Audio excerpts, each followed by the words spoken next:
Everyone, my name is Deacon Peter Loverick. I'm the professor of preaching at St. Augustine Seminary here in Toronto, Ontario, Canada, and also the director of diaconate formation. And I am really privileged and very pleased today to be able to interview Father Joshua Whitfield, who recently gave a wonderful seminar through St. Augustine's Seminary in our series of preaching seminars and conferences that we do every year. And we're going to continue a conversation with Father Whitfield in this video that grows out of the seminar and out of his work. Father Whitfield has written an extraordinary book called The Crisis of Bad Preaching, which we will speak about today, and also other issues of preaching in a way that's meant to be helpful and practical for all of you who are watching this video today. So, Father Whitfield, welcome. It's good to be here. Good to see you again, Deacon Peter.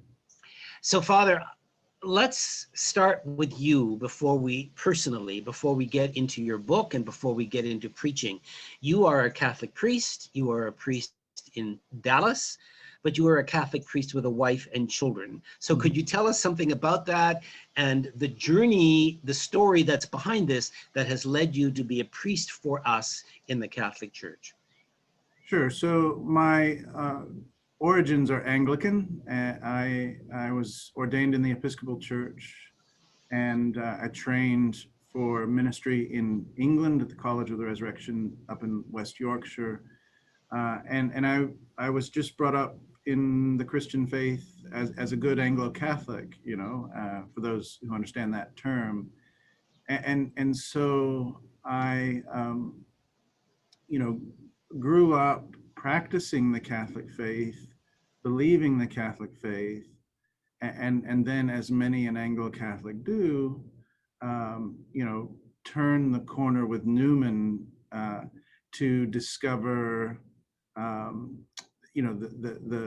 fullness of Catholicism and the Catholic Church as she is. Founded on the rock, which is Peter, right? And so I always tell people my conversion is no different in kind than Newman's. That is, it was an ecclesiological realization for me that the church is this beautiful communion, this beautiful organism that cannot be constructed conceptually on paper, but is a genuine body that has endured through history, sometimes glorious, sometimes grotesque. It is what it is. It is the Catholic Church. And when Newman saw that in the summer of 1839, he said it was like seeing a ghost. And he said, I'm afraid that Rome will be found correct. And by 1845, he was a Catholic, and he prayed, "Be my soul with the saints." And so it was a discovery of the Catholic Church as communion and not concept. And once I came to believe that and accept that, there was little else to do other than become a Roman Catholic. And so that in short is my conversion rationale, and it's no different than many others who come from my background and who have read and wrestled with Newman, and so in my seminary there are among my classmates there's something like 10 of us now who are Catholic priests, and which is actually the beautiful gift that Anglicanism has given to the Catholic Church, if I may say. It's a beautiful, sometimes fraught, blossoming of unity that Vatican II and even Anglicanism in her best moments has desired, right? So it's a beautiful thing. You speak about the importance of St. John Henry Newman, and you also said there was nothing left else to do. So there is a sense of of not your own direction in all of this, but of being pulled along, and there was no other choice, but one must follow where God leads, and the fruit comes through God's cultivation, and you experience Right. that cultivation in your life. But in your case, you've now become a Catholic priest, but now you are also getting a particular focus and interest in preaching. I mean, there's all sorts of things that a priest does in ministry, but you are becoming known for preaching. You are involved in a preaching institute in where you are in Texas, and maybe you'll say a word or two about that. And also in your book, what is it that has brought you to this, of all the different things that one could research and get involved in as a priest, what has brought you to this focus in preaching? Well, I think for me, I like preaching. I've always liked preaching, and I was blessed to have been raised around very good preachers, very good speakers and orators, and even before I had a scent of vocation to ordain ministry, when Christianity and the faith became really important to me, I always was enamored and cherished the preacher and preaching and the human word, and I liked preaching myself, and so really it's just a love of it, which has made me a preacher and made me talk about preaching and made me see that good preaching is really an opportunity to touch people with the gospel of Jesus, and even in my own life, sometimes I do that and sometimes I don't, but I always want to do that, and I think in the aggregate, Catholic preaching and Protestant preaching, sometimes touches people with the gospel of Christ, and sometimes misses the mark, and so it is a great opportunity which we should focus on and cherish and want to be at our best in that moment, because the truth is an enormous amount of people, and especially quote unquote seekers who we want to draw closer to the Lord, when for some reason they do come to Mass, the homily often will either touch them or disappoint them more than anything else that happens within the context of that liturgy, right? The Eucharist clearly is the source and the summit. It's the central mystery. It's the whole reason we're there. But for a lot of people who come into our churches, it's their experience of preaching, either good or bad, which makes it or breaks it for them. And so that was true in my Anglican days, and it's true in my Catholic days. And so I've never been tired of wanting to be the best preacher I could be. And I think that desire to preach well, there should be something in everybody who gets to wear this, and who has the privilege to stand before his brothers and sisters and hold the floor. I mean, that's an awesome privilege, right? You said a moment ago that you love preaching, you enjoy preaching, and that is a line really that comes out of a book that you recommended to everybody who participated in our recent seminar that you gave at St. Augustine's. You recommended this wonderful book by Phillips Brooks, The Joy of Preaching, in which he says that the preacher needs to have an appreciation and love and a joy for preaching, that it needs to be part of his home vocation. Could you just say something about who Phillips Brooks is, and why this book has been so formative for you, and I'm sure we could speak for hours just about the book, but maybe one particular takeaway that you have from the book that has been important for you as a preacher.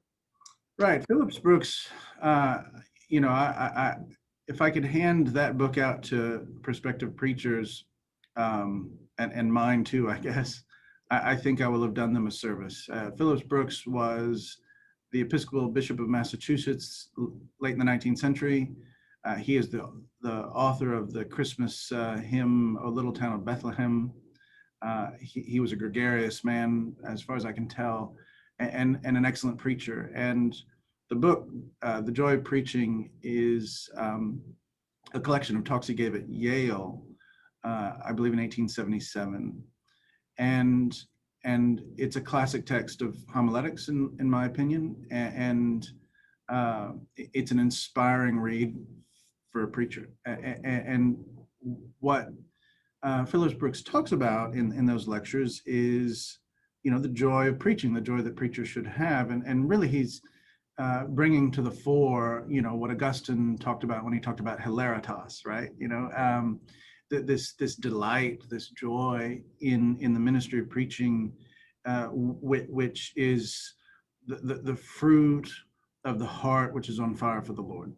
And if anything, the joy of preaching, to read it, it's like having your own little personal pep talk from a great preacher. But at the heart of what he's saying and is that for the preacher, good preaching, he said, is the presentation of truth through personality, right? Truth through personality. And I can't even remember the first time I came across that sort of maxim of Philip Brooks's. I first heard of Phillips Brooks through reading about Martin Luther King Jr., who was influenced by him. And the idea that preaching is truth through personality really evokes Aristotle's concept of ethos, obviously, in the rhetoric. And it always reminds me this simple fact: God has called me to the priesthood. He's called me to preach to his people, and so me, myself, my personality, who I am in the pulpit, in the ambo, it is just what God wants, right? And so I don't need to pretend to be someone I am not. I don't need to put on what Bishop Untener called the pulpit tone. I don't need to be fake. And so if I am to use the modern term, if I am an integrated person, and I am struggling to be the saint God wants me to be, because of my vocation, because God has given me this privilege and this gift to preach to his people, then I need merely to be who I am and preach the gospel, and that is truth through personality, and that, you know, it as Phillips Brooks said, it said that's preaching which comes through the preacher and not merely over the preacher, you know, and I think that is valuable, because I see it in preaching from time to time. I've done it myself as a preacher. Sometimes you're standing before the people of God and you're frightened and you're afraid to be who you are. You're afraid to show your cards, I guess. And so you revert to a voice which is not entirely plugged into you. And the people of God can see through that in a second. And no matter what you say, you know, if the people don't believe that you believe it, if the people feel that you don't feel it, then the chances you're going to make a connection are greatly decreased. And so that's the value of Phillips Brooks for me, that fundamental lesson, that I need to be who I am. And when you survey the great preachers of our era, right, you know, I think of Fred Craddock, for example, the great Disciples of Christ preacher.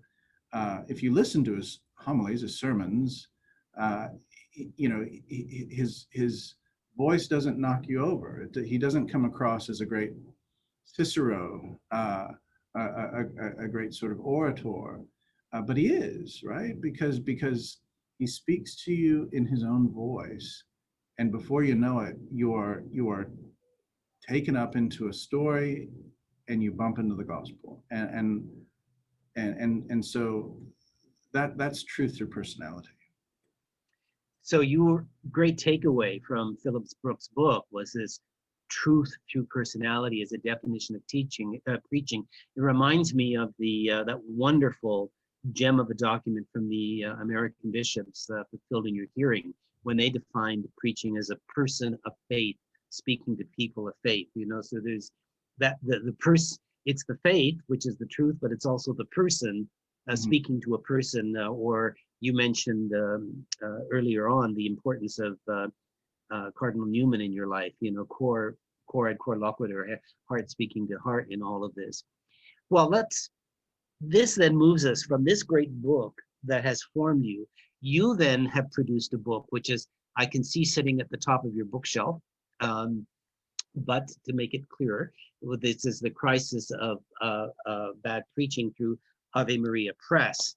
And I'd like to start with the title, because you are essentially diagnosing preaching as in a crisis. Can you tell us what led you to use that as a title for your book, and what leads you to that diagnosis of the current state of Catholic preaching? Well, you know, to be honest, my editors at Ave Maria Press floated that title, and it made me think, and it's an excellent title. One, because it jumps out and reaches you, and you need your title to jump off the shelf sometimes. But it illustrates the need for a sense of urgency about our preaching that sometimes we do not have. In the book, I talk about I think one of the problems in modern preaching, and that is the I got this mentality, right? A lot of preachers, myself included, often view our next scheduled mass to preach, and we tell ourselves, we whisper to ourselves, I've got this, and which means we do not prepare as we ought to, and we get up there and we don't got this, and we might fool ourselves in thinking that we've got this, but the people see right through it, and so when I talk about the crisis of bad preaching, I mean that I think there is, in the aggregate, something you could call a crisis of preaching. There's a lot of good preaching in the Catholic Church. Don't get me wrong, and I've heard from a lot of people that, you know, well, Father so and so or Deacon so and so is a great preacher. And yes, they are. But in the aggregate, our people are telling us something that we need to hear, and that is our preaching often misses the mark, often fails to make the connection, often, you know, doesn't rise up to the demands of the evangelical moment, and so it's clearly, survey after survey is telling us, it's clear that that's an area we need to look at, and to call it a crisis is to suggest to myself and to my fellow preachers that the I've got this mentality is insufficient. We need to pay real attention to this, and we have to move beyond the homespun, you know, pious rationalizations we clergy often sort of put out there, so as not to do the work we need to do to be better preachers. And so in that sense, I mean it as a crisis. I certainly don't mean it as a criticism of all Catholic preaching, because you know, that's, you know, there's a lot of great preaching out there. you speak about what you meant by this is that it's not always getting the attention that it needed from our preachers, and that another issue is not, or connected with that, is that there's an issue with preparation, and all of the popes recently, particularly Pope Francis and Evangelii Gaudium, speak about if you don't spend significant amount of time, he actually labels that preacher as spiritually dishonest, right? And going back to Pope St. Paul VI, going right back to the Council of Trent, we hear that preaching is the primary apostolate. So therefore, it requires a lot of serious attention. In your book, you say that serious attention begins with the heart. What do you mean by that? What is the heart of the preacher in your concept? Yeah, well, what I mean, heart, I mean, Jesus himself said in the Gospels, from the heart, he speaks. And I liken that to simply what Aristotle said when he talked about ethos, right? It's the character of the speaker, which, it goes hand in hand with the arguments, the pisteis that the speaker gives. And when the speaker, bears evidence of virtue and of goodwill toward his listeners, then his listeners are more inclined to, they're more open to be persuaded, right? And so,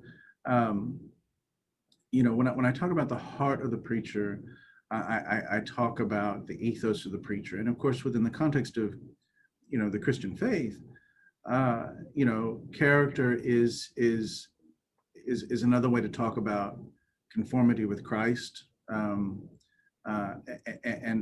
so therefore, the spiritual life of the preacher,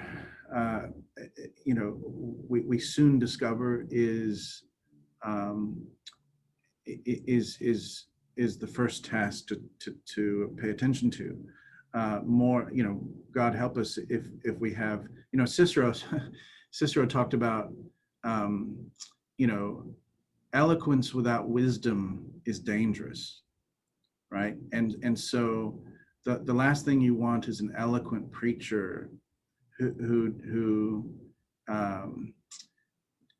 has not, that doesn't tend to the spiritual life. That's very frightening. And so to pay attention to the heart is to pay attention to ethos, to pay attention to character, fundamentally to pay attention to one's own communion with Jesus. And that's, I say this as a pastor of a big church myself, that's something we Catholic priests and deacons have to intentionally remind ourselves of, right? Oh, I've got to pray.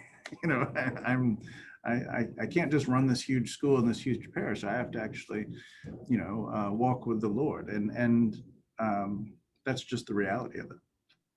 It's interesting that in your part of your answer to this about the heart is you spoke about a demonstration which is coming through the preaching, through the homily, that the preacher is concerned about, understands, or loves the people to whom he is preaching. And again, that was put so beautifully in an image by Pope Francis in Evangelii Gaudium, where he actually compares his image of the preacher as a sort of a brand new one, at least for me, where he compares the preacher as a mother speaking to her children on her lap, and so that they know that they are loved, and therefore even difficult or sometimes harsh words are acceptable because they know they are loved. Our cardinal up here, Cardinal Collins, likes to speak quite frequently about the heart and the head and the hands. So you start with the heart and then you move right to the head, because you then, after you speak about the heart, you say that the preacher has to become a public intellectual. What does that mean, and how does being a public intellectual manifest itself in a homily? Mm-hmm. Yeah, I think what I mean by public intellectual is the preacher has to read and think as broadly as possible, right? You know, Newman talked about the intellectual life in terms of having what he called a connected view of things. Um, and so, you know, to be a preacher is to, you know, pay attention to the world and the people within the world. So therefore, to understand um, the news of the world, not to get wrapped up in it, but you know, to or to become, as sometimes we descend into it, you know, a politicized um, hack, basically just parroting positions. Um, but to be as broadly read as possible, so that you can, as the U.S. bishops, you know, call it, so that the preacher can become a mediator of meaning, right? What does it mean for my faith, the practice of my faith, when a pandemic shuts the world down? What does it mean for my faith when I am worried about vaccines? What does it mean for my faith and the practice of my faith when an economic crisis bears down? Or when this politician does this and that politician does that? Um, uh, the, the preacher is not called necessarily to have the answers by any stretch of the imagination, but the preacher should be able to bring the gospel to bear in such a way that that the that he knows what he's talking about, right? And that the people know that he knows um, the world in which he's trying to proclaim the gospel. And so, you know, I've preached for me, reading history, reading economics, reading about global warming, or pick your hot topic. It's my practice to read as much as I can on the topic without completely drowning myself. Not so that I can pretend to be an expert, because I'm not, but so that I can show people that I'm actually thinking about this. And I say that because sometimes homilies can turn into this, and this is what I'm trying to avoid. And that is, I remember listening to a homily from a person who will remain nameless, obviously, and it seemed as if they were pushing play on a tape deck from some ecclesiastical document, and everything he was saying was true and to the point and wonderful, but it clearly bore no connection to anything in these people's lives. Mm-hmm. And that's just missing. That's missing your target. And being a public intellectual, being alert to the news of the world, being as well read as you can be, gives you credibility. It gives you an ability to speak the gospel into the world, and that's what, as I said, I think what Newman meant by the connected view. Right?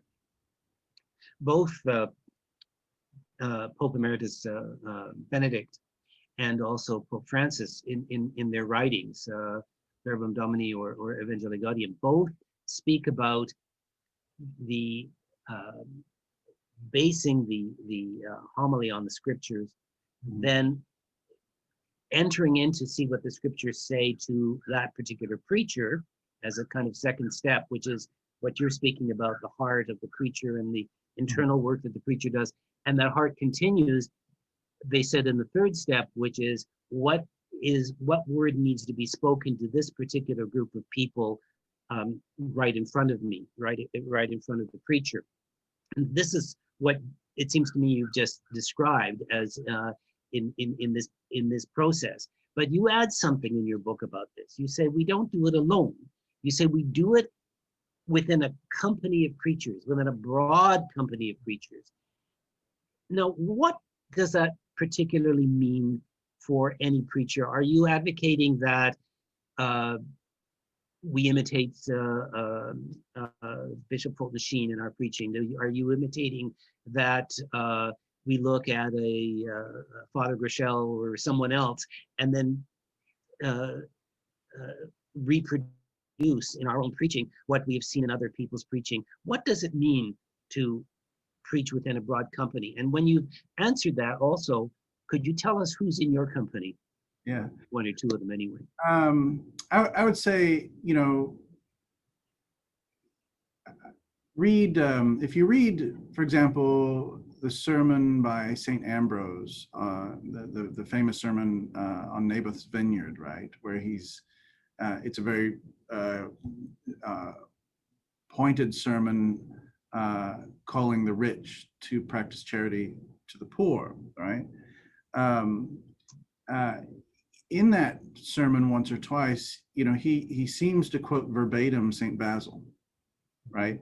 And if you read the great homilies from the 4th century, Basil's homilies, Gregory of Nazianzus' homilies, Nissa's homilies, when they're preaching on the poor, on love of the poor, and the responsibilities of the wealthy to care for the poor, they all seem to quote each other, right?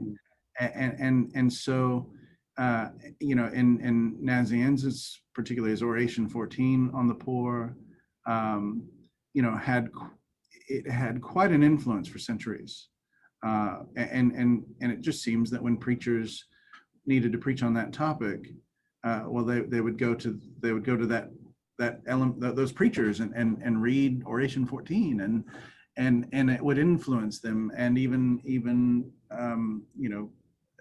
there would be unattributed quotes, and so that's one sort of example of belonging to a company of preachers. When John's Gospel, for example, is up for daily or Sunday Mass, I'll often read Augustine's homilies on John, right? And just to sort of have Augustine as my tutor, to listen to how he approached a text, which is often not the way I can or want to approach the text, but there's value nonetheless in breathing the same sort of verbal air that Augustine did, and so I think being a student of great preachers, reading sermons and homilies from across the centuries, I have found an extremely enriching practice. John Henry Newman's parochial and plain sermons, for example, this is this low-hanging fruit, really. This beautiful, rich tradition of the preaching that came before us, and so I definitely mean that by the communion of preachers, but I also mean Augustine at the end of De Doctrina, when he talks about preaching in Book 4. He talks about learning how to preach, and he suggests that if you want to learn how to preach, you go listen to good preachers, and that is as valuable or often more valuable than learning the rules of rhetoric, and that's the way I learned to preach. I learned to preach primarily by listening to good preachers. As I said, I was blessed to be around, just really remarkable public speakers, really remarkable preachers. My dad's a great preacher and public speaker. He's a Protestant minister. My parish priest in my little Episcopal church was a great preacher. He used to, because I came from an Anglo-Catholic background, and he used to say, I celebrate Mass like a papist, but I preach like a Baptist, right? And I've never forgot that. I think that's wonderful.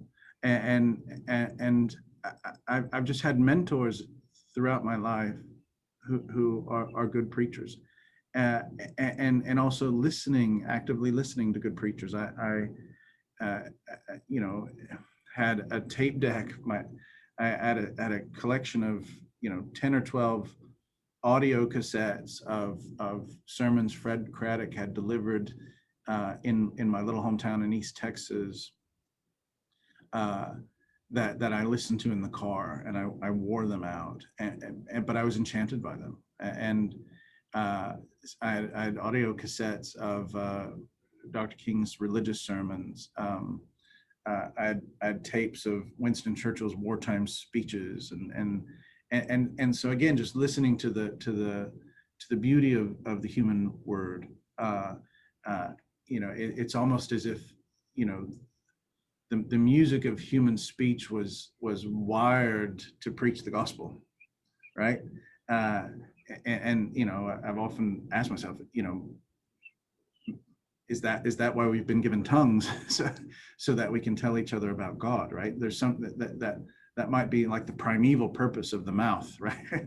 And so for me, I'm just enchanted by that, and I feel that in the music of the homilies of Augustine. Over the pandemic, I committed myself to reading all the homilies of the Song of Songs by Bernard of Clairvaux, very few of which were actually probably preached. But the beauty of the words committed to the proclamation of the gospel, that is my cloud of witnesses, right? And so, one, it helps me actually preach the gospel technically, but also I have a very strong sense that when I stand up in front of my people, I am the privileged, sort of inheritor of a living tradition, right? I mean, I think, John Chrysostom, for example, when he was working on homilies, supposedly could sort of sense St. Paul's presence. I think there's something alive and real about that. So your cloud of witnesses includes St. Augustine, St. John Chrysostom, St. John Henry Newman, Martin Luther King, certainly Phillips Brooks, your father, and a whole range of preachers from different traditions as well. But there's another community which you speak about, or another congregation that you speak about, or a cloud of witnesses, which is the church itself. You say that you state in a chapter called "The Preacher and the Fullness of the Church." You give a couple of very dramatic quotes, which I'd like to bring up here and ask you to comment or unpack them for us. You say first that the preacher must love the church deeply, wholeheartedly, with everything, even when it hurts. And then you said the preacher must prize orthodoxy to prize orthodoxy abstracted from the church is the beginning of heresy. And then finally, the preacher will be obedient to the magisterium of the church without caveat and not grudgingly. Could you, what are you advocating for us as preachers? What I mean by that is when I get into the ambo, when I begin to preach, I am keenly alert to the demand that my job is to introduce the people of God to the gospel of Christ, to the fullness of the Catholic faith, which I do not own nor arbitrate. And so I am meant to introduce them into the communion of the Catholic faith, not the communion of Joshua Whitfield, right? Or Joshua Whitfield's version of the Catholic faith. And so otherwise, it's the church of me, and that is really, really bad. You see this, and what has informed me in that opinion, one is my previous experience as an Episcopal priest, right? My opinions on things really, really mattered as an Episcopal priest, and people would choose whether or not to come to my church, depending on whether or not I had this opinion or that opinion about any one topic. And I joke that when I became a Catholic priest, no one cares what I think anymore, and I find that really, really liberating. Because the church is bigger than me. The church is bigger than us, and I'm called to be faithful to Holy Mother Church, and what that looks like is to be faithful to the bishops, which, you know, I clearly sometimes that's difficult because bishops are human, and they drive me crazy just like they drive other people crazy, but that's not the point, right? The point is, you know, we belong to this beautiful communion, which is the Catholic Church, and the virtue of unity is a good in and of itself, and for a couple of reasons. One, I think of Irenaeus of Lyon, right? If you read Against Heresies, he's you know, he along with a few others in his time, you know, late second, early third century. I think died 202, right?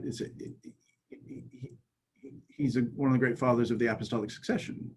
And you know, he said, if you look around and you see these different sort of schools of Christianity, these different schools of philosophy, these different, you know, Gnostic rival versions of the faith, how can you, where do you hitch your wagon? You know, speak like a Texan. It's the apostolic line. It's the apostolic line, right? And that's as true as today as it was in Irenaeus' time. When it comes to inhabiting the pulpit as a dissenter or critic of the magisterium or the bishops or a particular bishop, in my view, the problem with that is manifold. One, it's, as I said, the danger is you're tempting people into the communion of you and not the communion of the church. The other danger is, if you know, I wish people would read Gregory of Nazianzus' Oration 22, and it's his oration on peace. And he talks about the real danger of Christians fighting with each other, right? And you know, Nazianzus says in that oration, he says, you know, you may think, you may feel that you're scoring points for orthodoxy, you're scoring points for the just cause. However, he says, you know, he says the devil laps up what we say, not because he approves of what you're saying, but that he holds it to use it as a weapon later, right? And Nazianzus talks about moving the church to the stage, and the failure of the gospel proclamation. It is almost inevitable, and so I say all that to say, you know, one should be very careful when one begins to think about publicly dissenting from a bishop, publicly dissenting from the magisterium, and I'm not. There are moments when a person, however humble, is called to be a prophet, right? From Amos, the farmer, to today, prophecy is a real thing and a real possibility. But as Yves Congar said, I think I quoted that in the book, you know, as Yves Congar said, if you think you're a prophet, just be sure that you really are one, and because that's a mystical and charismatic vocation which usually brings with it an enormous amount of suffering. And so that, again, that just makes me very cautious and nervous about so-called prophets who are also, enter into the world of demagoguery. So, to be obedient to the Catholic Church is really, really important. So therefore, from what I gather from what you said, although you take very seriously Phillips Brooks' definition of preaching as truth spoken through personality, you at the same time make sure that personality or personal agendas that one has in personality doesn't hijack the preaching, so that it becomes primarily personality interpreting the truth in different ways, that we're still using the lens of the church. Yeah, the cult of personality, right? And so you want to avoid that at all costs. And so, as I said, I what I'm not advocating is a lemming-like Pollyanna view of the church. What I'm saying is, and this is what I tell the people in my parish, when the church says something that bothers you, that pinches, that makes you stop and think, then it's an opportunity to stop and think, and to pray, and to wrestle, and to struggle, and to not put a stopwatch on that, and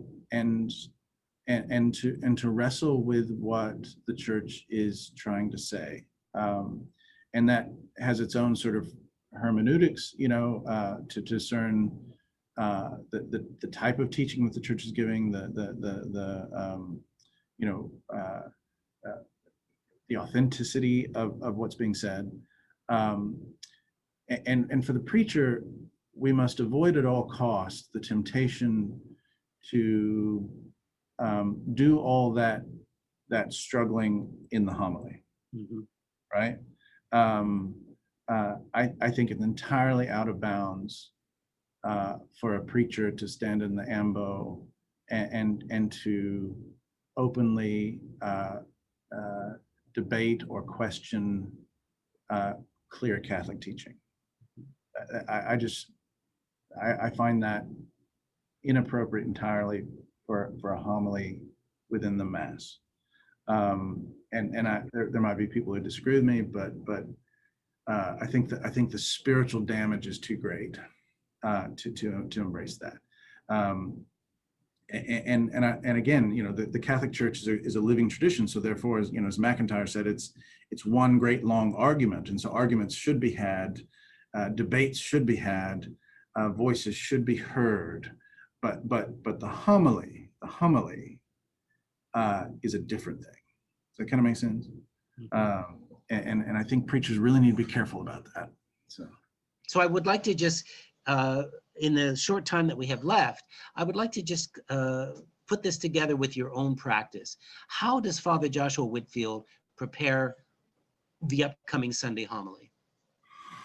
I try and always, I'm always aware of the liturgical season, and then of the readings, as far as possible in advance. And so, we're in the year of Mark, and I've been knee deep in the study of Mark with a online Bible study with my parish for Mark, and I did that for a reason, and so I've made the study of Mark, part of the habit and the routine of my reading, right? Which makes the close preparation of a homily very easy. So I can look at a passage. And we're in Mark chapters 4 and 5 and 6 and right about now.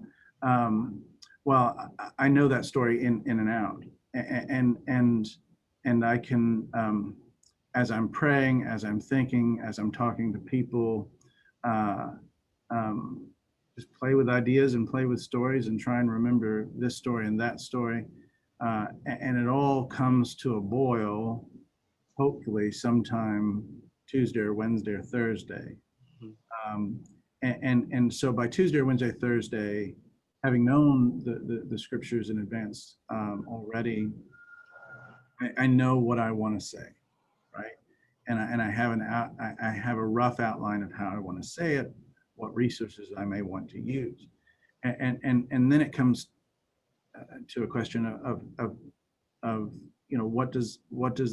what will the homily look like? Will it be a text, and oftentimes I'll write out a full text and have that in the pulpit, or will it be an outline which is, as best as I can, although I'm getting older, memorized and delivered, apparently extemporaneously. And I like to deliver homilies in more than one way, just because I think that helps mix things up, and it also helps me. So ideally by Wednesday, Thursday, Friday, the homily will be done, and on Saturdays, I really like to rest as much as possible, which is very hard, obviously, because you have weddings and you have a lot of religion to do on Saturdays if you're a big parish priest. But I don't want to be working on my homily on Saturday. I do want to get as much rest as possible. And so that's ideally what I want to do. Often that depends on whether or not something's happened in the parish. But the basic sort of rhythm of paying attention to the liturgy and the readings is a constant. And from that crystallizes what I actually want to say, and then it becomes a question of how to deliver.